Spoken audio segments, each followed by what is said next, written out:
श्री हरिवंश। राधे राधे सभी सखियों को सद्गुरुदेव भगवान के चरणों में कोटि कोटि नमन। मेरी एक सखी का प्रश्न आया मेरे पास कि सखी, मैं वृंदावन नहीं आ पा रही हूँ, मैं वृंदावन नहीं जा पा रही हूँ। तुम जाती हो, ठाकुर जी से मेरे लिए प्रार्थना करो ना कि वो मुझे वृंदावन बुलाएं, वो अपने भक्तों की सुने।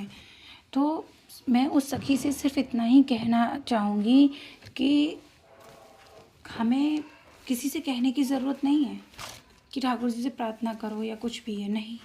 क्योंकि ठाकुर जी हम सबके हृदय में है। सिर्फ हम लोगों के ही हृदय पे पर्दा डला हुआ है। हम लोगों के हृदय में ही माया इतनी प्रबलता से अपना डेरा डाले बैठी है कि हमें हमारे ठाकुर जी, हमारी श्री जी दिखाई नहीं देते। हमें हमारी श्री जी, हमारे ठाकुर जी का प्रेम दिखाई नहीं देता। वो हमसे कितना प्रेम करते हैं, हम उस चीज़ को जान ही नहीं पाते। किस लिए? कि मेरा मेरा हाय रे मेरा क्या। अच्छा एक बात बताइए कि आप जब पैदा हुए थे अपनी माँ के गर्भ से, क्या कोई संपत्ति, कोई बेटा, कोई पति, कोई पुत्र लेकर आए थे अपने साथ में? सारे रिश्ते नाते इसी संसार के ही है ना।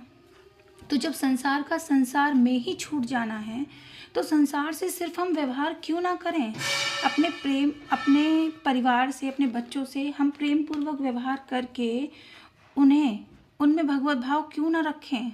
क्यों हम ये सोचते हैं कि ये मेरा, ये तेरा, ये उसका, ये उसका, और फिर अपने आप में रोते हैं, ठाकुर जी मुझ पे कृपा नहीं कर रहे, ठाकुर जी मुझे वृंदावन नहीं बुला रहे, ठाकुर जी मेरे साथ ऐसा कर रहे हैं, भगवान मेरे साथ ऐसा कर रहा है। क्यों भगवान को कोस रहे हैं?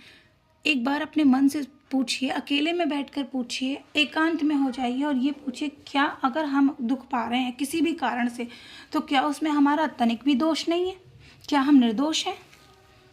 बिल्कुल भी दोष नहीं है। हम किसी को दोषी कैसे ठहरा सकते हैं जबकि हम दोषी स्वयं हैं?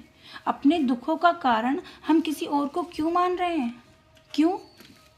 अरे दुखों का कारण हम स्वयं हैं, क्योंकि हम ईश्वर से प्रेम न करके संसार से मोह कर बैठते हैं।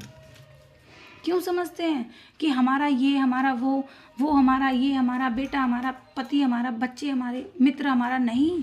अगर हम उन सब में भगवत भाव रखें, ये सोचें कि इसमें हमारा भगवान बैठा है, इसके हृदय में हमारा भगवान बैठा है, अगर ये हमें दंड दे रहा है, ये हमारे साथ गलत कर रहा है, तो हमारे कर्मों की सज़ा हमारा ईश्वर दे रहा है तो फिर क्या हम अपने ईश्वर के नज़दीक नहीं पहुँच पाएंगे? सोचिए, क्या हमारा ईश्वर हमारे पास नहीं है? हमारे ठाकुर जी हमारे साथ नहीं है?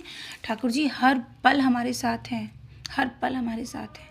जब तक हम अपने परिवार का मोह करेंगे, अपने बच्चों का मोह करेंगे, अपने रिश्ते नातों का मोह करेंगे, तब तक ठाकुर जी पर्दे में बैठे रहेंगे। लेकिन जिस दिन हम सिर्फ और सिर्फ अपने ठाकुर जी पर विश्वास करेंगे, उस दिन हमारे